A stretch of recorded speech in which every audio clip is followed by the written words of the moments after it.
Hello and a warm welcome to this video. Today we are going to be talking about one of my favourite things, which is sketchbooks. And I'm going to be taking you through a tour of all of my sketchbooks from 2024. I have probably filled more than I ever have in one year, so I'm really excited to share with you why that is, how I've filled so many, what I've been getting up to in them, and how and why I think sketchbooks are important for an art practice. For me, sketchbooks are the place to play, to experiment, to store very early stage ideas, make loads of mistakes, and honestly just have some fun. My sketchbooks are never the end goal. They're always a place, like a library, to store my ideas, my thoughts, my feelings, my experiences, so that I can then use them as creative fuel to inspire future work. Everything you're going to see in here today is very raw, very rough, very experimental, very playful. So this is going to be a bit of a documentation as well, I suppose, of my development as an artist over the last year and all the things I've been learning. Okay, let's get into it. To kick us off with this video, the sketchbooks I have been using in 2024 have been the Kunst and Papier sketchbooks and the Müller travel sketchbooks. As we go through these sketchbooks, I'm going to just be flicking through and talking about sketchbooks in general, and then occasionally I'll dip into what's happening on the page. So to answer the first question of why/how have I filled so many this year? Well, my practice has been changing a little bit. Before, I used to only use sketchbooks when I was outdoors. I would take my sketchbooks out and about into the real world and sketch from life, most of the time in nature and rural environments. Whereas you can already see from these first few pages that there's a lot of experiments going on, and sketchbooks for me in 2024 really became this space to test and experiment with materials, with mixed media, with new colour palettes, with lots of different subject matter, and they've really been the house, or the home rather, for testing out ideas in. In 2024, I was working on a number of projects that were really pushing my abilities as an artist, focusing on value studies. This is one said study, in black and white and in colour. I was also trying to learn how to draw figures. And so there have been lots of these very technical focused projects that have ended up filling these sketchbooks. So I suppose one answer to how to fill a sketchbook could be to have a range of little projects on the go that you can focus on. I've certainly found that trying to push different technical abilities that I have, like colour mixing, like the value studies, like colour theory, has very naturally ended up filling my sketchbooks. This is a page that I love and I'm really actually happy with as it is. One of the very few examples of what I would say is quite a resolved painting in a sketchbook, in my sketchbooks at least. Most of them look like this. Filling the pages with textures and colours has been one of my favourite ways to begin a drawing or even begin a new sketchbook. And I make these backgrounds by just using old paintbrushes. Like if I'm in the middle of a painting outside of this, I will add the excess paint to my sketchbook pages and let it dry. The idea was to let this be a background to draw on top of, either when I'm outside or just in the studio. But in the end, I actually ended up falling in love with so many of these pages just as they are, and getting inspired by the organic, unplanned textures, colour combinations, different marks that are going on. And so I left them. Sometimes the drawings and paintings in here took 5 minutes, sometimes they took 5 seconds, sometimes, more rarely, they took an hour. And on that note, my sketchbooks are very much a place for practicing working and drawing and painting quickly, practicing improvising, and kind of just getting everything out onto the page. As you can see, these sketchbooks are not super long. You know, that's not hundreds of pages deep. That's, yeah, really, really not very many. And that actually gives such a sense of satisfaction, being able to just quickly fill one of these little ones up.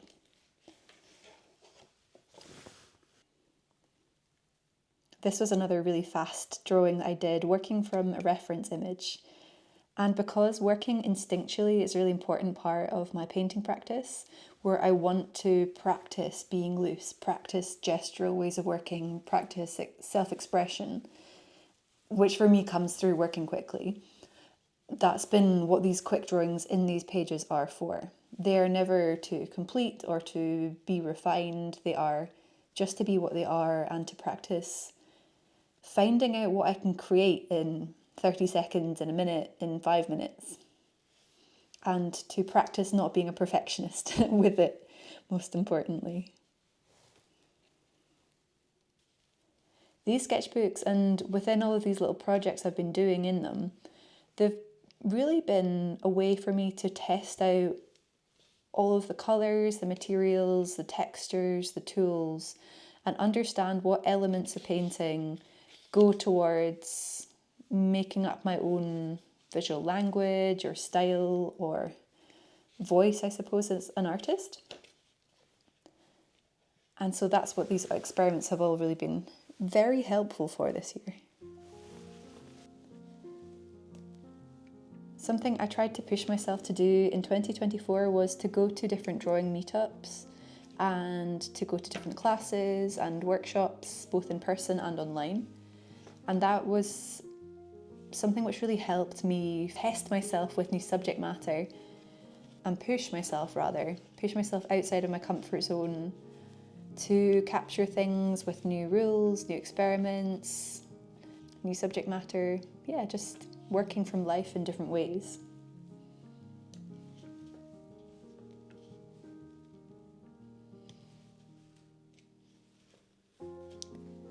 This is another sketch from my 30 painting long black and white project I did, and I've actually got a whole video on this value study project if you'd like to watch it. I'll pop it down below. But something that is a current theme throughout all of my sketchbooks is that everything I'm drawing from is from personal experience, personal reference, personal memories, or personal association. I try as much as I can in my art practice to keep it as personal to me or put as much of myself into my work as I can by working from my lived experience and to try and stay true to myself as an artist. Although this project was working from reference material which I hadn't created, it was working from photographs that were taken by somebody else. The way I found a personal connection to this reference imagery was because all of these pictures were from my dad's mountaineering guidebooks, and these are books which I used to flick through as a kid, and I have all these nostalgic memories associated to them. And so there was this sense of nostalgia or sense of personal meaning that I have in relation to all of these images. Even though that's not me, I wasn't there, I've not been to half of those landscapes yet, at least. Hopefully in the future. So I think if you're looking for ways to get excited about filling sketchbooks, try and make it personal to you, I suppose. Drawing from reference imagery off the internet is great when you want to learn more about that subject, but I think you'll always find more, I always find more pleasure at least when it is in things which I can see with my own eyes or have visited in the past myself.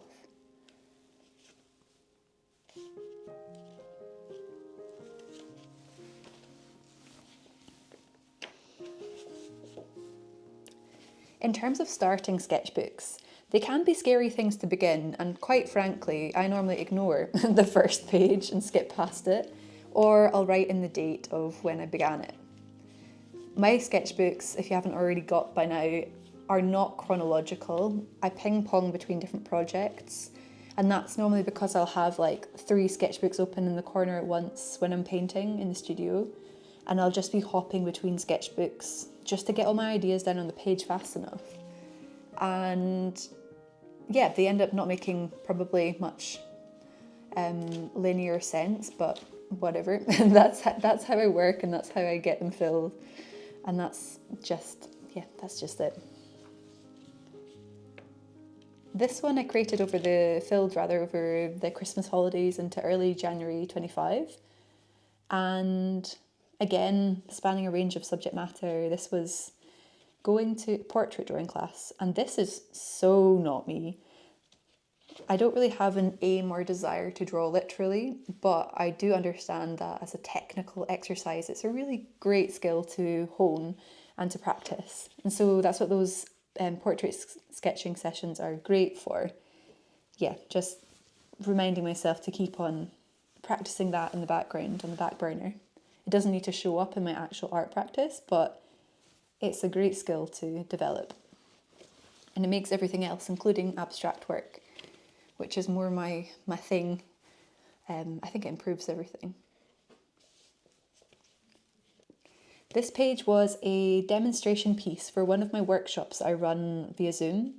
Every month I host 2 online workshops via my Patreon page, The Outdoor Sketchbook Collective. And this was one of the demonstration pieces for that. We were looking at colour value studies and how to create depth using abstract colours. And this workshop's actually recorded. Each session is recorded and posted to the page in case you are in another time zone and can't make it or want to watch it back in the future. A little 5-minute pro marker study. These were more, I feel quite vulnerable sharing these with you because people are really, really not my forte. But as you can see, no matter how long or short you painted for, you're always going to have something which is your strength and something which is your weakness. And it's really good to use these sketchbooks as a place to improve on and practice. I think drawing from life is such a good way to begin a sketchbook if you're scared, because you have to be more focused on what's in front of you and really looking properly and closely than you are on your page. Or at least it's a really good exercise just to look at the subject, like the person you're drawing or the thing you're drawing, as much as possible rather than the page, and just get something down. And then it's down and you've started.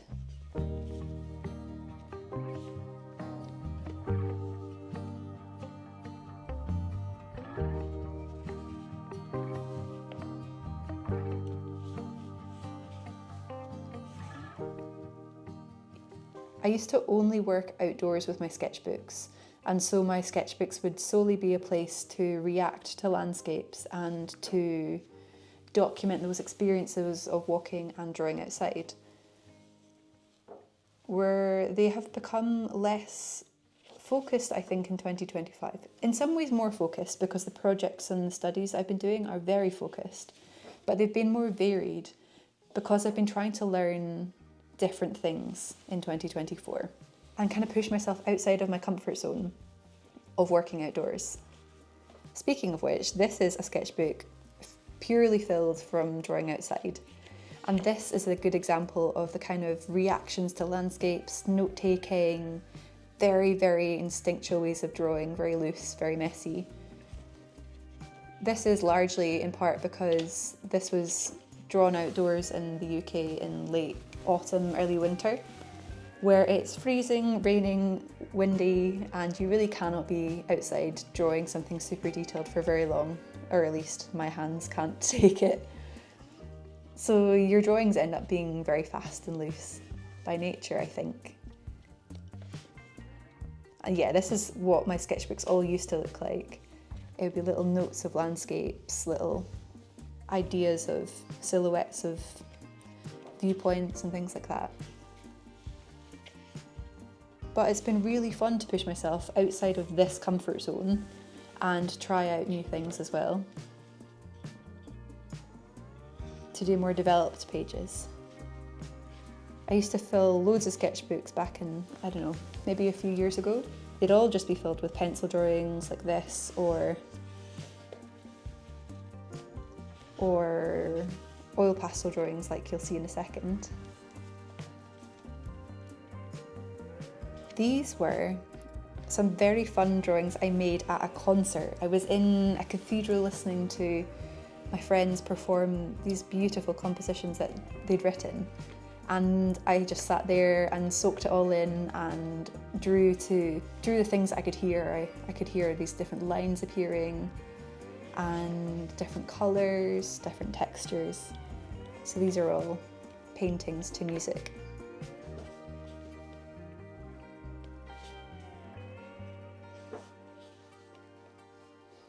They're really relaxing to do actually, they're almost like doodling. And it helped me listen to the music more, I really felt. These were more sketches outside. And I did all of these from now to the end of the sketchbook in one sitting, watching the clouds move. I was trying to get that sense of movement, a storm was coming in, and the clouds were billowing and moving really fast.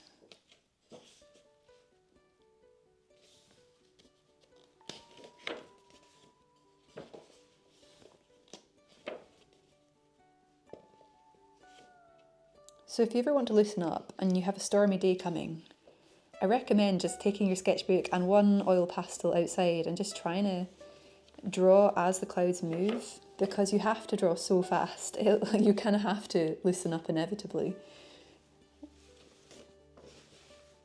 And I managed one watercolour sketch. And then I think it started to rain.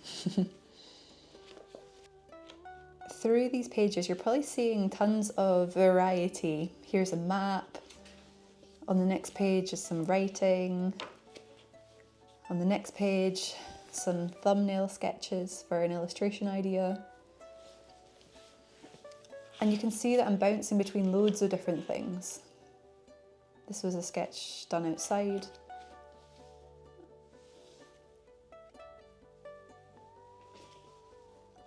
And actually, personally, I found this really helpful, flicking through and seeing all these contrasting ideas, because although there's a wide variety of exploration going on, I'll talk about this in a second, although there's a wide variety of contrast going on, it helps to see and find connections, and over time you kind of see habits and patterns emerging.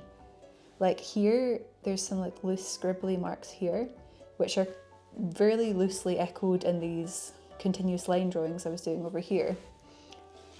And I think over time, when you can spot these connections between contrasting work, you find elements of your personal voice kind of shining through, and that can really help to build your confidence and see connections and figure out ideas over time.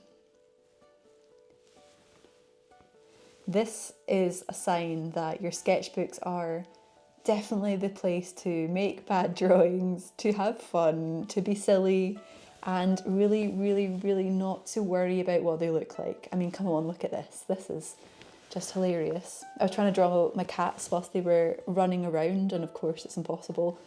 But it makes all of these funny drawings. And yeah. Sketchbooks are a good place to test things out and to do things badly, learn from them. Here are some colour samples. I was trying to figure out how to layer acrylics and use like the transparent colours in different ways. Learning from other artists' colour palettes, studying their work. It's Gunta Stolzel, so textile designer and artist. I love her work.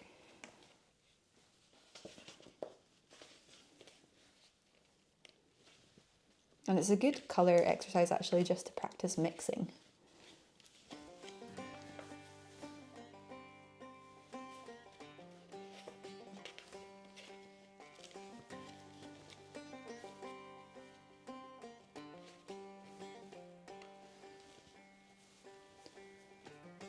My sketchbooks, I think, are like good examples of just showing up as I am in whatever day. Sometimes I have longer and can make more developed pages like this. Other days it's something like this, which takes like a few minutes. But I think the most important thing is that they are spaces where I can just show up and do whatever I can do that day whether it be bad, these were meant to be people, didn't work. It can just be whatever it wants to be, basically.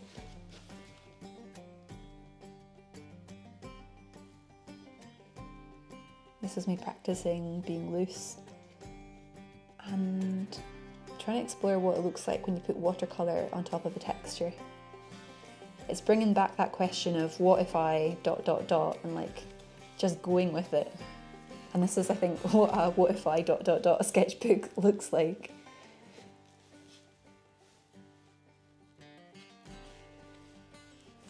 A question one of my lovely patrons asked was, do I ever take things out of my sketchbooks either because I really love it or because I hate it and I want it out of there? And I don't think I have ever done this before, but I wouldn't be against it.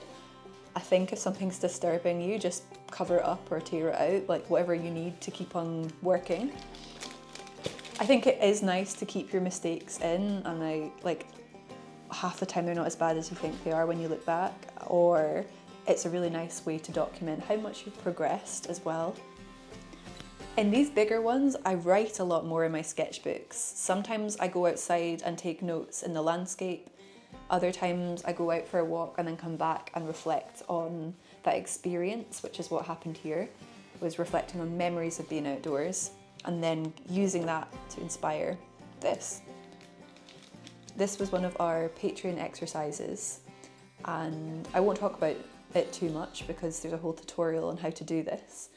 But yeah, this is one of my Patreon exercises that are over on that platform as a video demonstration. And we also explored this exercise on one of our monthly meetups. So that's a kind of example of that sense of play that we're looking to explore.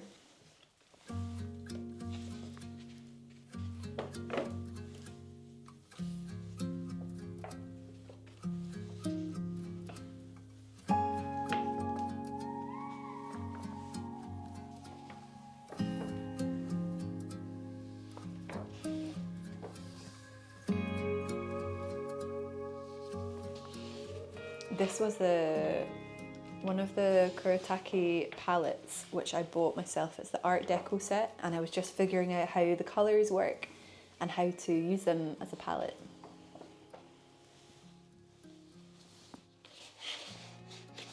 Working from imagination. I was also looking to break down landscape into very simple motifs because I wanted to design myself a wee hat. Actually, let me get it. I wanted to design myself this hat. I've only made one of them, it's just for me, and this was a treat for myself to celebrate having 1 year of running the Outdoor Sketchbook Collective on Patreon. So that was a little gift to myself to celebrate that milestone, and these were the sketches for that little personal project.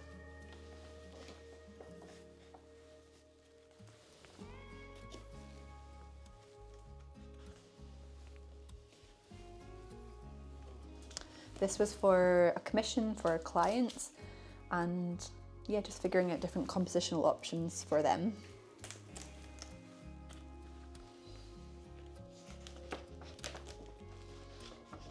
That's stuck together, so I'm not going to tear it, but more colour palette exploration.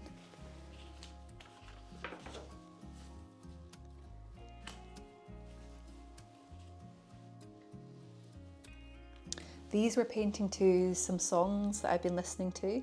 I love listening to music sometimes in the studio, and I've got a playlist that helps me paint, and these are from that playlist, translating the songs into the colours which I feel.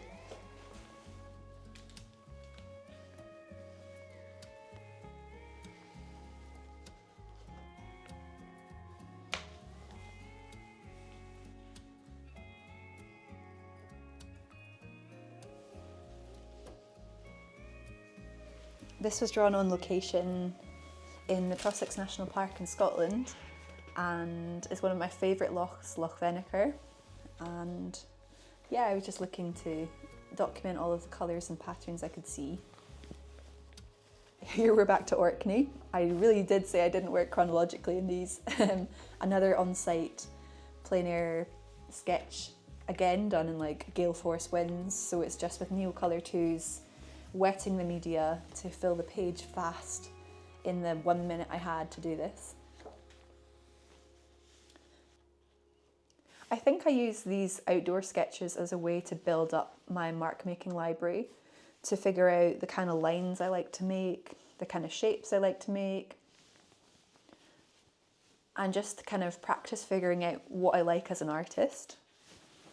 I think also when you're like under massive time pressure from the elements, you're gonna make whatever your hand naturally wants you to make. And I think whatever you naturally create is you, like without being too affected or controlled or trying to achieve something.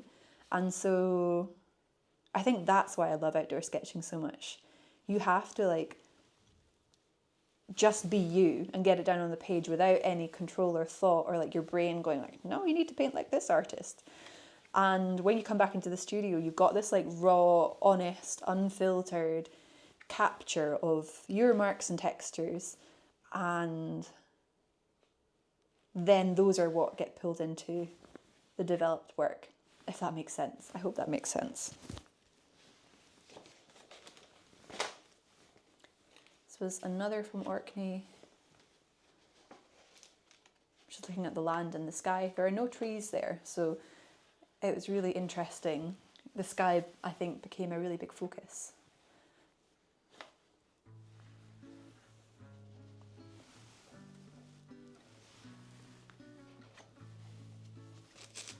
This was done in Oban, sitting on the beach. I went for a swim and then did this sketch. And this one was from Orkney. These sketches were all from another Patreon meetup we ran last year on Zoom, working for some reference imagery and just trying to practice being loose in our painting practice. It's amazing what people do in an hour and 15 minutes on Zoom. Like, we did all of these, 2, 3, 4, 5. Yeah, we did 5 in that hour session. Crazy. And it's always so inspiring, like taking one of my exercises, the kind of core elements of my practice, sharing them with the group and seeing how personal everyone makes it. It's incredible, like the variety that comes out of an hour and one simple exercise. It always blows my mind. This was from a little sketching trip in a park, looking at little details in nature, little figures walking around, and all these amazing big beech trees. I went sketching on that trip with my friend Emily, and she had these different markers, which these are not my colours. So it was kind of cool to test them out, and that's what it was, if anyone's interested.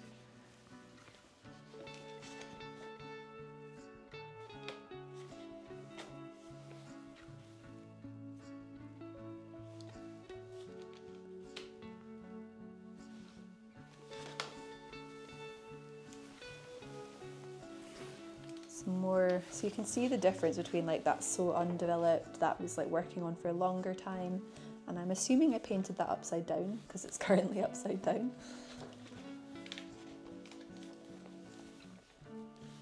Looking to practice line work.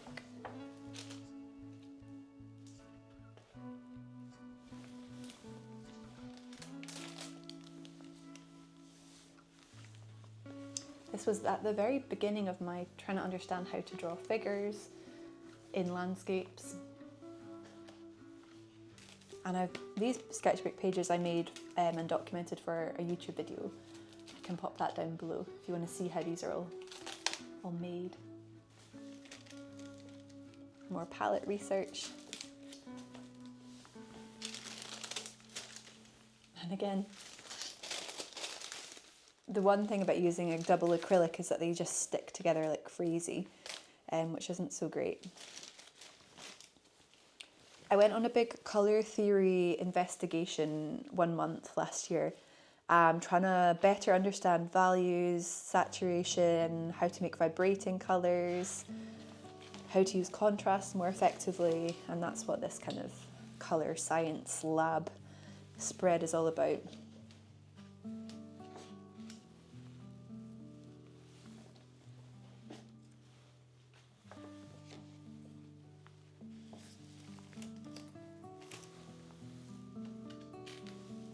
Yeah, I would say that my sketchbooks are really seeds for new ideas, a place to work unjudged,